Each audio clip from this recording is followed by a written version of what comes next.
كما باركت على إبراهيم وعلى آل إبراهيم إنك حميد مجيد.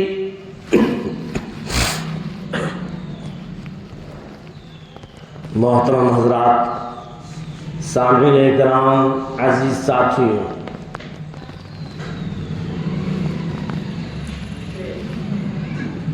اللہ تبارک تعالیٰ کا احسان ہے، اس کا فضل و کرم ہے، اس کا بڑا انعام ہے کہ اللہ تبارک تعالیٰ نے ہم آپ کو ایک مسلمان بنایا، ایمان والا بنایا.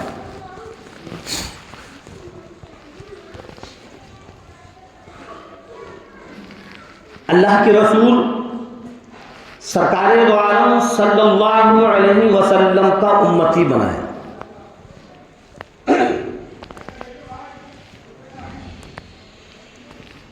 بہت بڑا احسان ہے اللہ کا. نبیوں نے دعائیں کی ہیں آپ کی امت میں پیدا ہونے کے لیے. اب اندازہ لگاؤ کہ جس امت میں پیدا ہونے کے لیے نبی دعائیں کر لیں تو اس امت کا مقام کیا ہوگا. لیکن آج ہم اور آپ نے اپنی اہمیت کو، اپنے وقار کو، اپنے مقام کو سمجھا نہیں ہے. امت محمدیہ کا ایک مقام ہے. اللہ تبارک تعالیٰ نے ساری کی ساری انسانیت سے الگ ہٹا کر چن کر امت محمدیہ کو بنایا.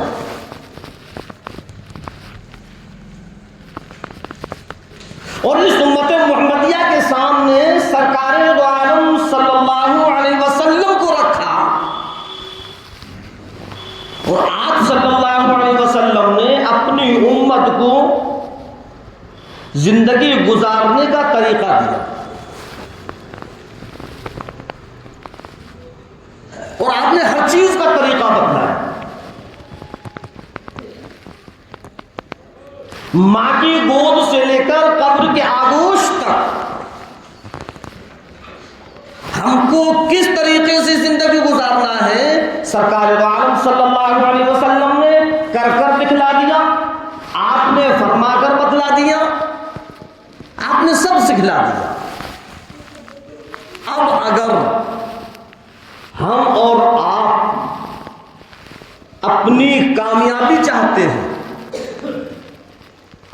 دنیا کے اندر اور آخرت کے اندر، تو ہماری اور آپ کی سب کی کامیابی اسی میں ہے کہ ہم کسی اور کے طریقے کی طرف نظر نہ ڈالیں،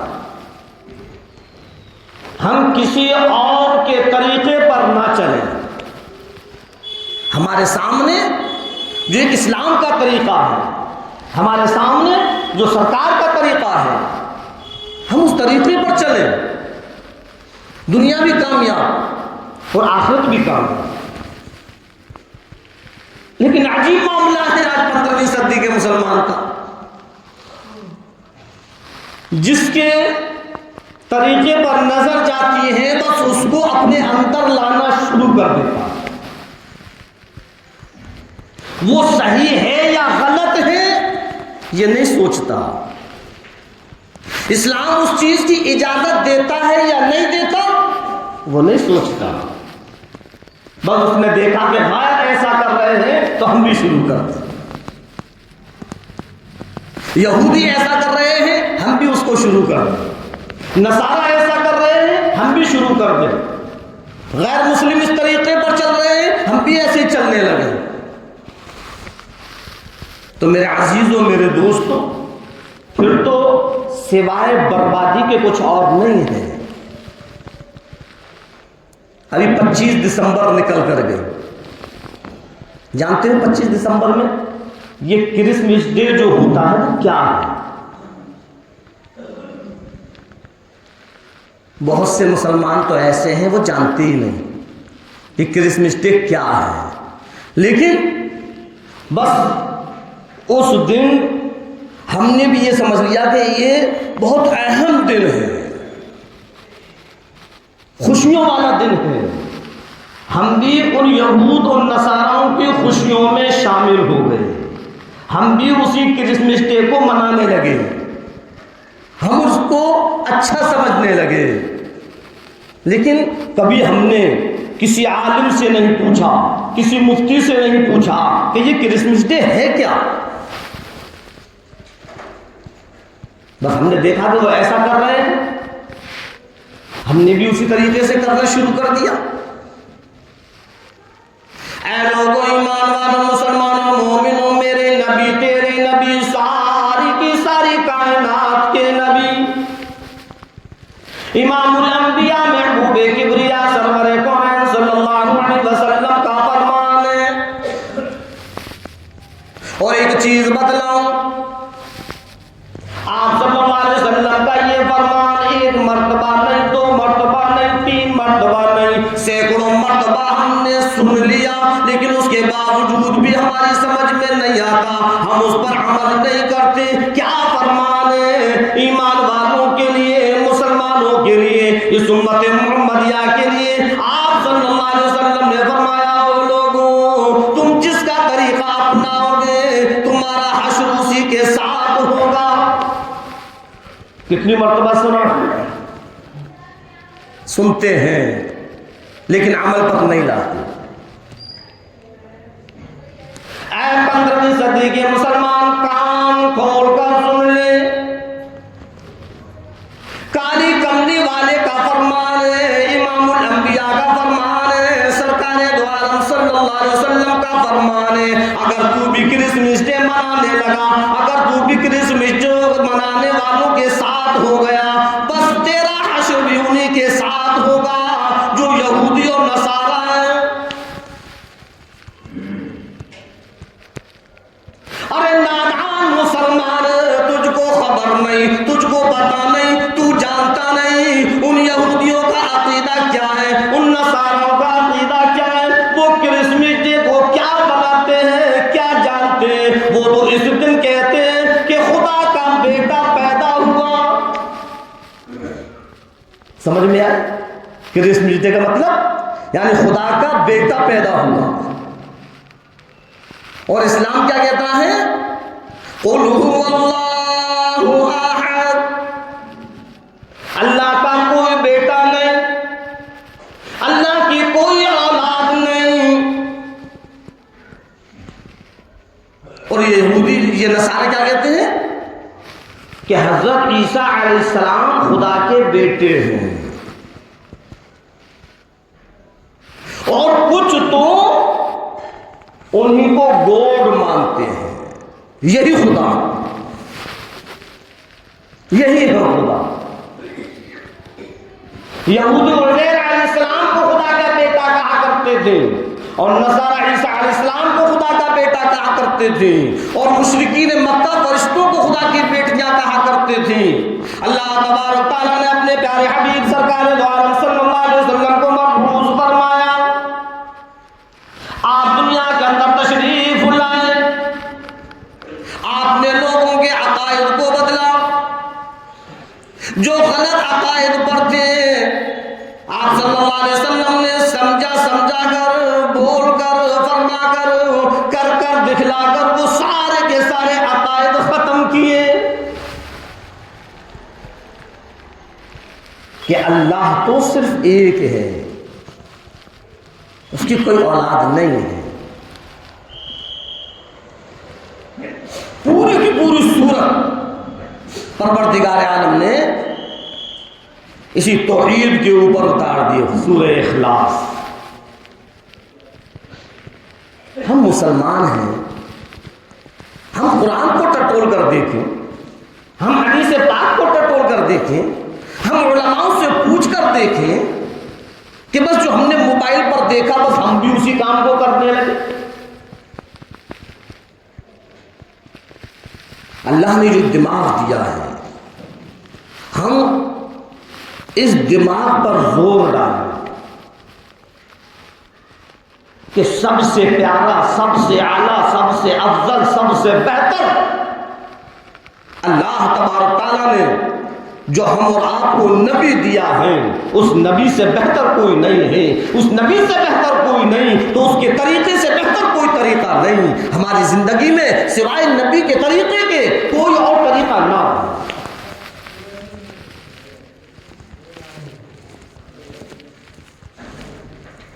اسلام کا طریقہ، نبی کا طریقہ۔ ہم دوسروں پر نظر کیوں ڈالتے ہیں؟ آخر کیا وجہ ہے کہ ہمیں غیروں کے طریقے اچھے لگ رہے ہیں؟ ہمیں اسلام کے طریقے پر خوبیاں نظر نہیں آتی؟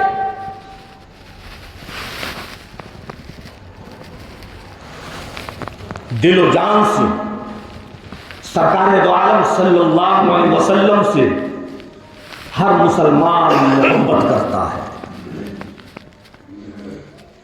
اور جو مسلمان اپنی اولاد سے زیادہ، اپنے مال سے زیادہ، اپنی جائیداد سے زیادہ نبی سے محبت نہیں کرتا تو وہ مسلمان کہاں ہے؟ وہ کیسا مسلمان ہے؟ تو جس طریقے سے نبی سے محبت ہو اسی طریقے سے نبی کے طریقے سے محبت ہو۔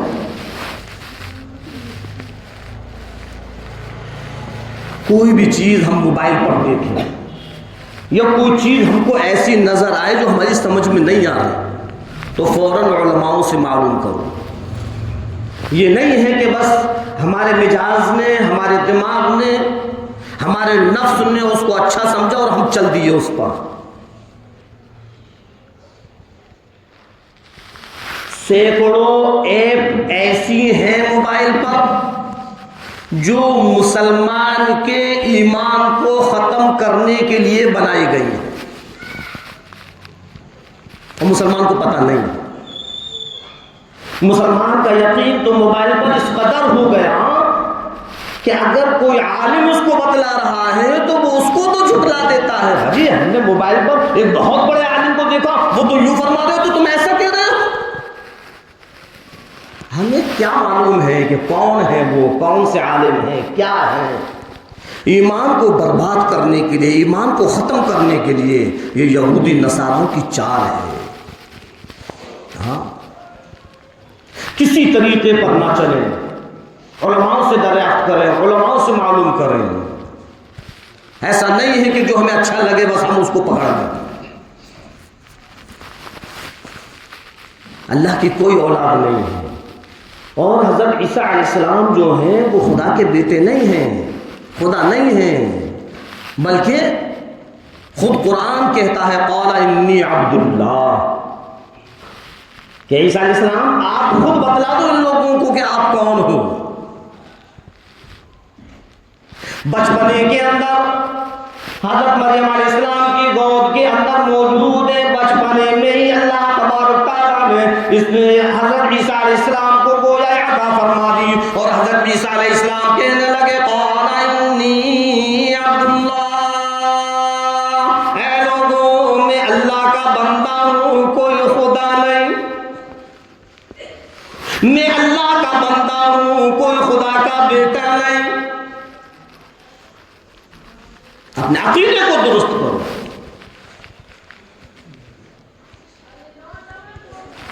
اپنا عقیدہ صحیح کرو۔ اسلام اسی چیز کو سکھلاتا ہے، کوئی گیس مٹے نہیں۔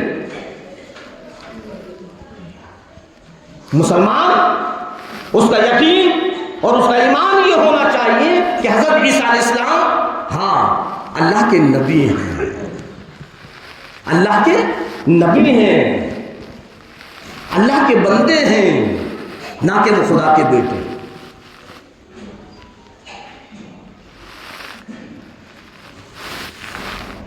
بڑے سوچ اور سمجھ کر قدم اٹھانے کی ضرورت ہے۔ قدم قدم پر ایمان کو ختم کرنے کے لیے جال بچھائے ہوئے ہیں۔ بغیر سوچے سمجھے کسی بھی ایسی چیز کو اپنانے کی ضرورت نہیں جس کے بارے میں ہم کو پتہ نہیں. علماء سے پوچھو.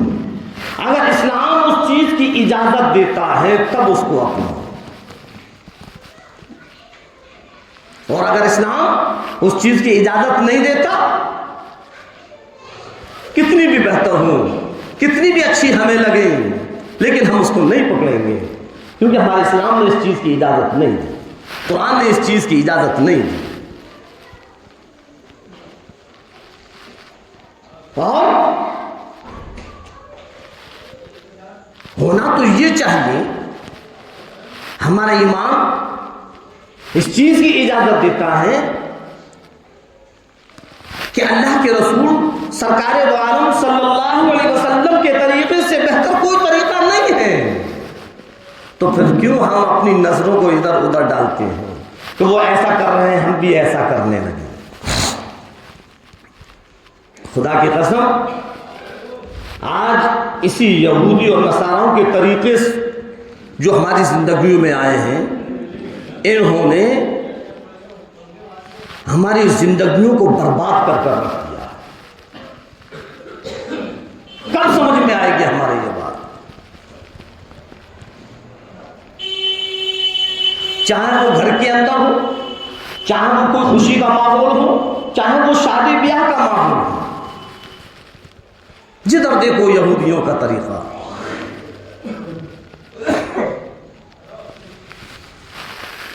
آج ہم نے جس شادی بیاہ کو ایک مشکل پہاڑ بنا کر رکھ دیا ہے، خدا کی قسم مذہب اسلام کے اندر اس سے زیادہ آسان کوئی کام نہیں ہے. خواہ مخواہ کہ ہم نے اس میں فضول رسم و رواجوں کو رکھ دیا.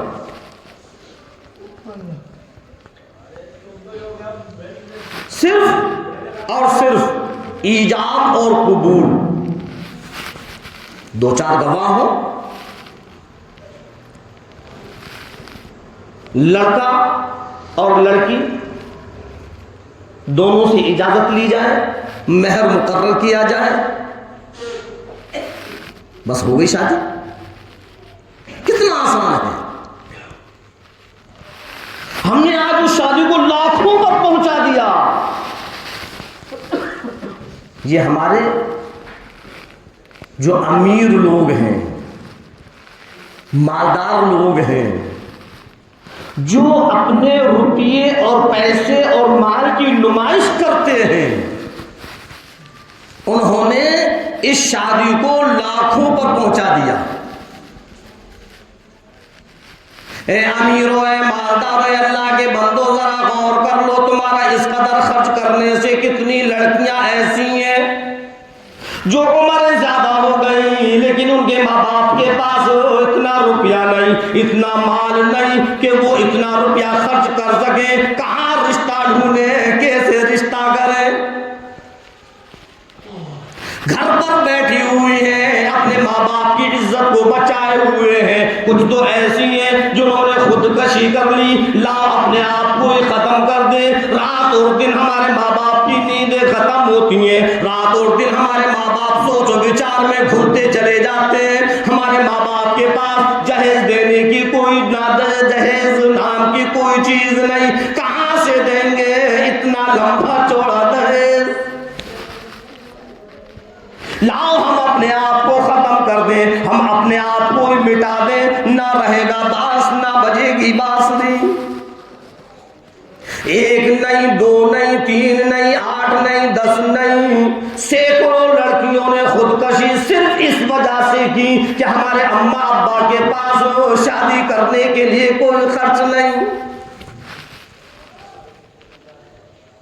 سینکڑوں لڑکیاں اپنے ماں باپ کو چھوڑ کر چلی گئی کسی لڑکے کو پکڑ کر کہ کہاں سے وہ رشتہ کریں گے، کہاں سے شادی کریں گے، کہاں سے لائیں گے جہیز.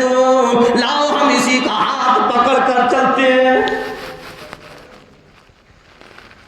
سینکڑوں لڑکیاں اس جہیز کی وجہ سے، اس لمبے چوڑے خرچے کی وجہ وجہ سے زناکاری کے اندر مبتلا ہو گئی.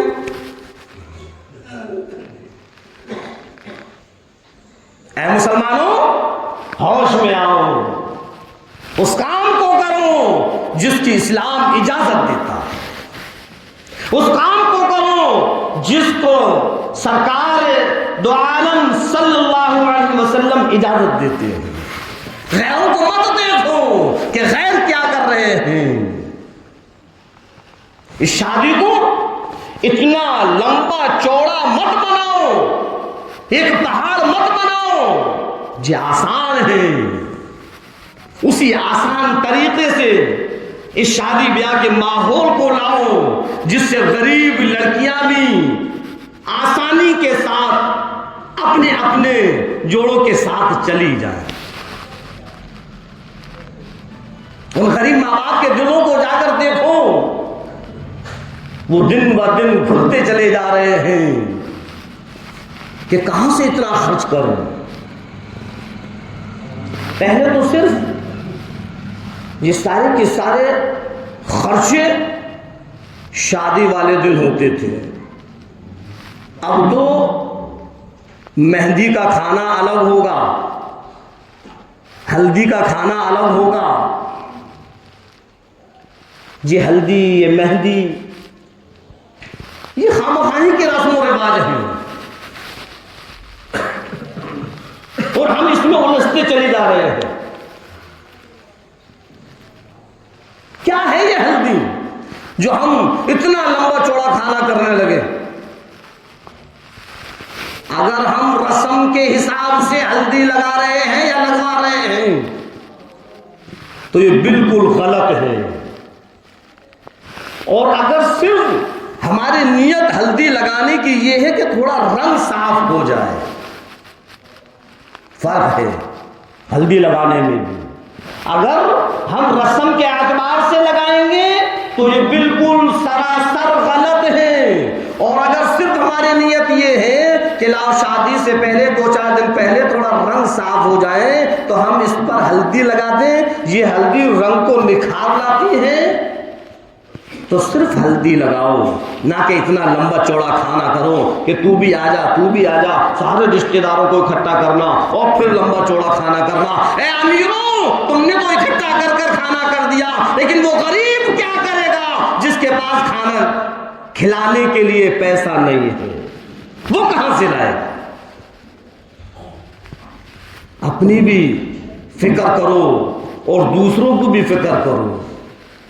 ہماری وجہ سے کہیں دوسرا پریشانی کے اندر مبتلا نہ ہو جائے. خدا کی قسم ہماری بھی پکڑ ہو جائے گی کل قیامت کی. اور اللہ کے رسول سرکار دو عالم صلی اللہ علیہ وسلم نے فرمایا سب سے برکت والا نکاح وہ ہے جس میں خرچ کم ہو.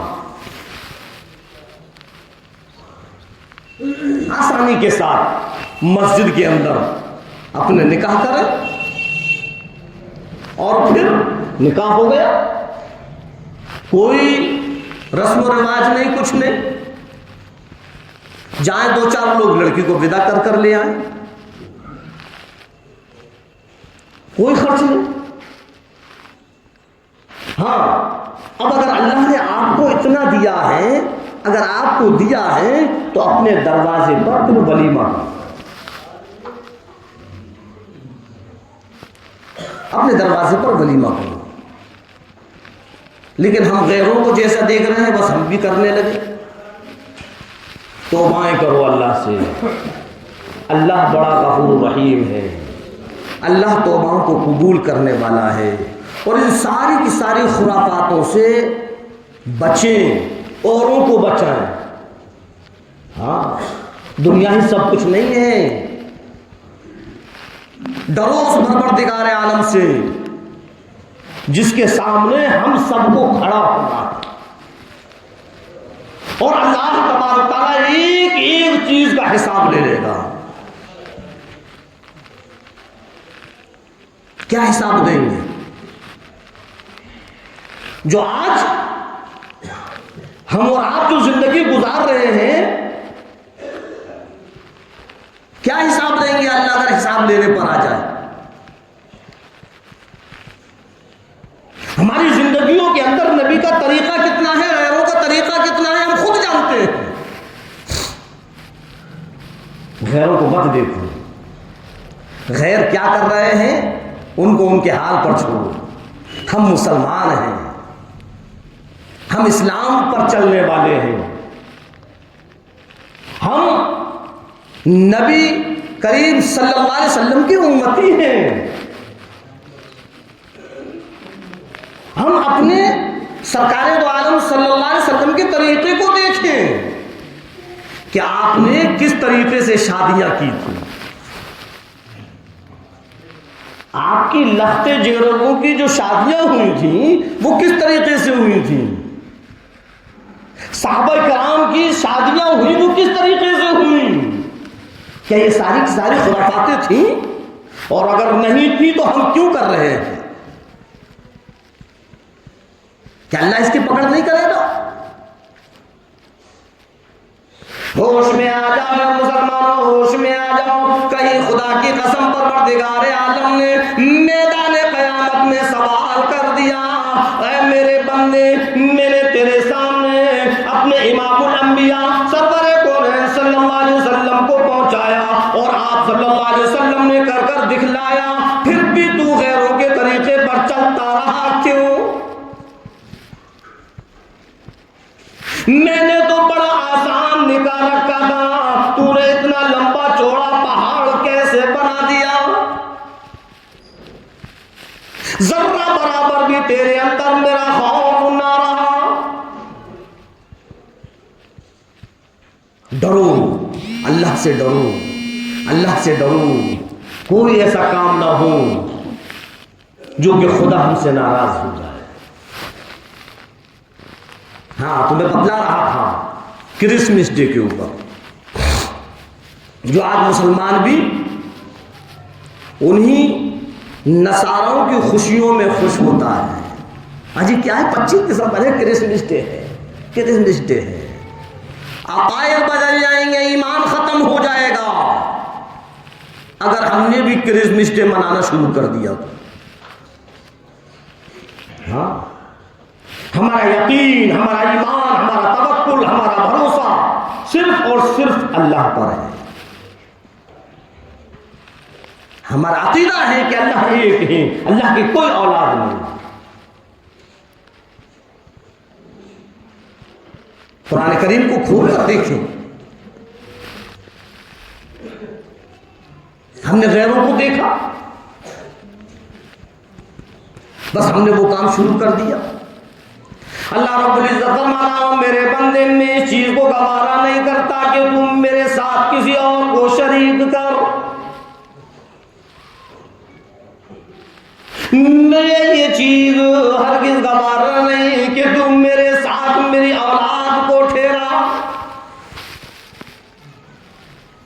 اور میرے نبی قل هو اللہ احد، ان لوگوں کو، ان مسلمانوں کو، ان یہودی نصاراؤں کو، ان ساری کی ساری انسانیت کو بتلا دو، اللہ احد، اللہ ایک ہے، اللہ بے نیاز ہے، اللہ الصمد، لم یلد ولم یولد، نہ اس نے کسی کو جنا اور نہ وہ جنا گیا، نہ اس کے کوئی اولاد ہے نہ وہ کسی کی اولاد ہے، ولم یکن لہ کفوا احد، ارے میرے برابر بھی کوئی نہیں۔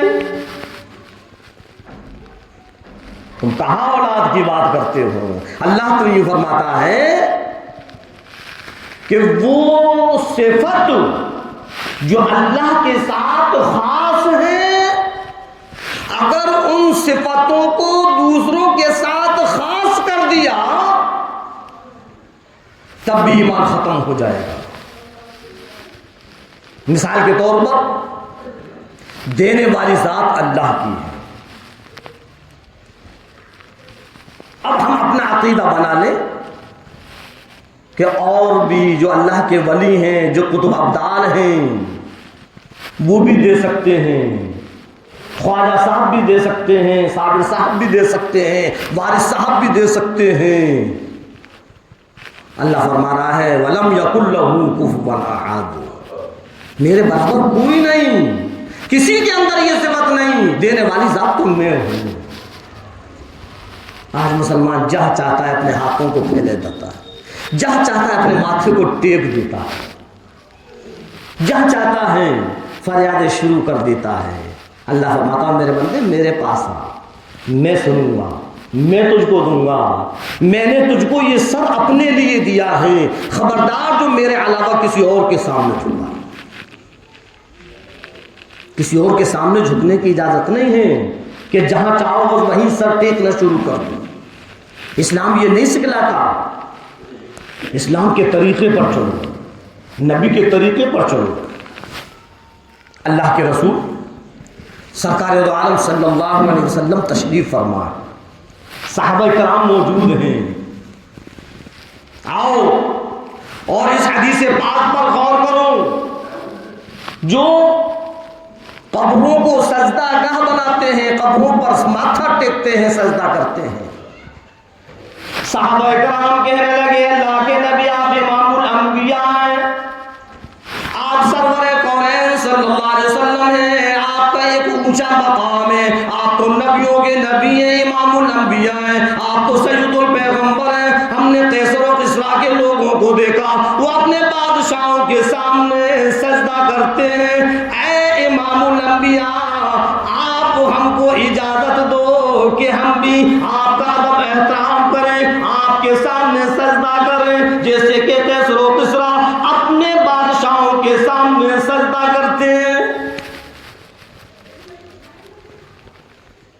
فوراً فرما دیا، مدنی کریم صلی اللہ علیہ وسلم نے فرمایا لعن اللہ الیہود والنصارى واتخذوا قبور انبیائہم مساجدا۔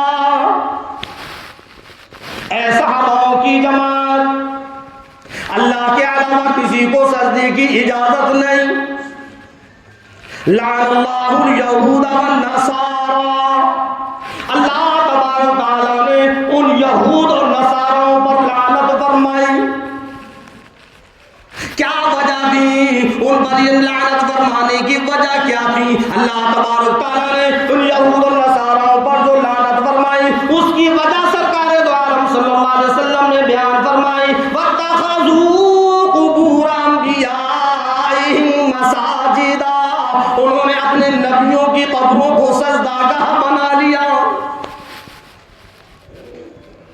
انہوں نے اپنے نبیوں کی قبروں کو سجدہ گاہ بنا لیا تھا، اللہ نے لعنت فرمائی۔ ایک چھوٹی سی بات صحابہ نے پوچھی اور آپ نے کس بہتر انداز میں جواب دیا کہ اللہ کے علاوہ کسی کو بھی سجدے کی اجازت نہیں ہے۔ وہ یہود اور نصارہ، ان پر لعنت ہے اللہ کی کہ انہوں نے اپنے نبیوں کی قبروں کو سجدہ گاہ بنا لیا۔ اور اتنا ہی نہیں، لکھا ہوا کہ سرکار دو عالم صلی اللہ علیہ وسلم نے پروردگار عالم کے سامنے جھولی پھیلا دی اور اللہ تبارک تعالیٰ سے فریاد کرنے لگے، دعا کرنے لگے، الہی اے پروردگار عالم، اے رب کائنات، لا تجعل قبری اصنام، او میرے مولا، او میرے خدا، او میرے رب، میرے روزے کو، میری قبر کو بت گاہ نہ بنانا، سجدہ گاہ نہ بنانا، پرستش کی جگہ نہ بنانا۔ اندازہ لگاؤ، اللہ کے رسول صاف صاف فرما رہے ہیں، آپ نے دعا فرمائی ہے۔ جو حاجی لوگ حج کرنے جاتے ہیں نا تو ان سے پوچھو کہ وہاں خدام کھڑے رہتے ہیں آپ کے روزے کے پاس اور کسی کو جھکنے کی بھی اجازت نہیں ہے۔ اگر کوئی یہ سوچے کہ لاؤ جھک جائیں، فوراً ایک دم کہیں گے حاجی شرک، حاجی شرک، حاجی شرک، ہٹو ہٹو۔ اللہ تبارک تعالیٰ سے دعا فرمائی ہے سرکار نے۔ اب اندازہ لگاؤ کہ نبی کریم صلی اللہ علیہ وسلم سے بڑا کوئی ہے؟ اللہ کے بعد جو درجہ ہے وہ امام الانبیاء کا ہے. سرکار دو عالم صلی اللہ علیہ وسلم سے بڑا کوئی نہیں. جب آپ صلی اللہ علیہ وسلم کے روزے پر جھکنے کی اجازت نہیں، سجدے کی اجازت نہیں، تو پھر ہم بزرگان دین کی قبروں پر کیسے سجدہ کریں؟ کہتے ہیں وہ تعظیمی سجدہ ہے، ادب احترام کا ہے. نہیں، سجدہ صرف اللہ کے لیے، اللہ کے علاوہ کسی کے لیے. یہ یہودیوں کا طریقہ ہے. آج اس یہودیت کے طریقے کو ہم اپنے اندر لے آئے. وہ اپنے نبیوں کی قبروں کو انہوں نے سجدہ گاہ بنایا. آج مسلمان اپنے بزرگان دین کی قبروں کو سجدہ گاہ بنائے ہوئے. اللہ سے توبائیں کریں. اللہ غفور رحیم ہے. کوئی بھی ایسا کام نہ کریں جس میں خدا ناراض ہو جائے. اور یاد رکھنا، ناراض ہی نہیں بلکہ یہ فرمایا کہ یہ تو شرک ہو جائے گا، اور ان الشرک لظلم عظیم، اور شرک سب سے بڑا گناہ ہے. قرآن کہہ رہا ہے اے لوگوں اللہ کے فرمان کو دیکھو. قرآن کریم کیا کہتا ہے اس کو سنو. ان الشرک لظلم عظیم. میں سارے کے سارے گناہوں کو معاف کر دوں گا، ساری خطاؤں کو معاف کر دوں گا، ساری لغزشوں کو معاف کر دوں گا، ساری کی ساری کوتاہیوں کو معاف کر دوں گا، لیکن شرک کو نہیں. ان الشرک لظلم عظیم. شرک سب سے بڑا گناہ ہے. شرک کو معاف نہیں کر سکتا. ہم کوئی ایسا کام نہ کریں جو کہ شرک ہو جائے. ہم کوئی ایسا کام نہ کریں جو اللہ کی ناراضگی کا سبب بن جائے. ہم کوئی ایسا کام نہ کریں جو نبی کریم صلی اللہ علیہ وسلم کے طریقے سے ہٹ جائیں. ہم کوئی ایسا کام نہ کریں جو ہمیں اسلام اس چیز کی اجازت نہیں دیتا. تب تو ہیں ہم مسلمان. اور اگر ہمیں کسی کی کوئی پرواہ نہیں، چاہے شرک ہو یا نہ ہو، ہم تو اس کام کو کریں گے. نبی کا طریقہ ہو یا غیروں کا، ہم تو اس کام کو کریں گے. اسلام اجازت دے یا نہ دے، ہم تو اس کام کو کریں گے. پھر مسلمان کہاں ہے؟ پھر کہتے پھرو اپنے آپ کو مسلمان. صرف نام رکھنے سے مسلمان نہیں ہوتا. مسلمان کے گھر میں پیدا ہو جانے سے مسلمان نہیں ہوتا. کہتا پھر تو اپنے آپ کو مسلمان، لیکن اسلام کے فہرست میں تم مسلمان نہیں، اللہ کی فہرست میں تم مسلمان نہیں. جب تک کہ تیری زندگی میں اسلام نہیں، جب تک کہ تیری زندگی میں نبی کا طریقہ نہیں. اگر تیری زندگی میں نبی کا طریقہ ہے تب تو تم مسلمان ہے. اگر تیرا عقیدہ ہے اللہ کی وحدانیت پر تب تو تم مسلمان ہے. اگر اللہ کی وحدانیت کا عقیدہ نہیں تو مسلمان نہیں. ہمیں اللہ سے محبت، ہمیں اللہ کے نبی سے محبت، تو میرے عزیزوں ہمیں نبی کے طریقے سے بھی محبت ہو، ہمیں اللہ کے کلام سے بھی محبت ہو، نبی کے کلام سے بھی محبت ہو، تب ہماری کامیابی ہے. یہ دنیا کی زندگی تو چند دن کی ہے. اس دنیا کی زندگی میں ہم یہ سوچیں کہ وہ ایسا کر رہا ہے ہم بھی ایسا کریں. کتنے دن کرو گے؟ کوئی پتہ ہے؟ یہ قدم جو ہم نے اٹھایا ہے اب یہ ہمارا قدم زمین پر آ سکتا ہے، رکھ سکتے ہیں یا نہیں، اتنا بھی بھروسہ نہیں. جب بچہ پیدا ہوتا ہے تو اس کے کان میں اذان کیوں دلائی جاتی ہے؟ ایک کان میں اذان ہوتی ہے اور دوسرے کان میں تکبیر ہوتی ہے. اذان بھی ہو گئی، تکبیر بھی ہو گئی، اب کب ہماری نماز ہو جائے کوئی پتہ نہیں۔ سمجھ میں آئی بات؟ کب اسرائیل علیہ السلام کو حکم ہو جائے کہ اس کی روح قبض کر لو کوئی پتہ نہیں۔ ہم نے ایک نہیں سینکڑوں کو دیکھا، اچھے خاصے تھے، ابھی ملاقات ہوئی تھی، ابھی خبر ملی کہ وہ ہے ہی نہیں۔ شام کو ایک ساتھ بیٹھ رہے ہیں، چائے پی رہے ہیں، گپ سپ ہو رہی ہے، صبح کو خبر ملی ہے انتقال ہو گیا۔ ہوتا ہے نہیں؟ اللہ نے اس چیز کو چھپا کر رکھا کہ کب کس کا وقت آ جائے کوئی پتہ نہیں ہے، اس لیے کہ ہر وقت اللہ سے ڈرتے رہیں، اللہ سے توبائیں کرتے رہیں۔ اللہ غفور رحیم بھی ہے تو اللہ قہار اور جبار بھی ہے۔ اگر اللہ پکڑ کرنے پر آ جائے، ایک چھوٹے سے گناہ پر پکڑ کر لے،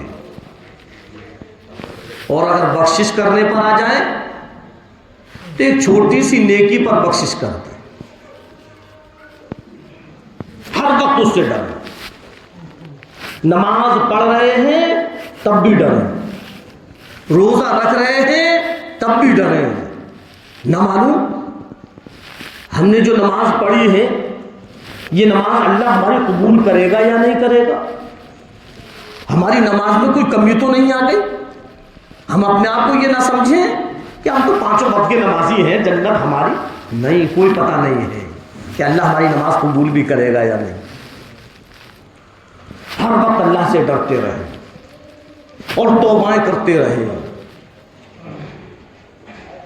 اللہ کے رسول سرکار دو عالم صلی اللہ علیہ وسلم نے ایک بازاری قسم کی عورت کا واقعہ بتلایا کہ وہ نکل کر جا رہی تھی، ایک کتے کو پانی پلا دیا، بس اللہ نے اسی کتے کو پانی پلانے پر اس کی مغفرت کر دی۔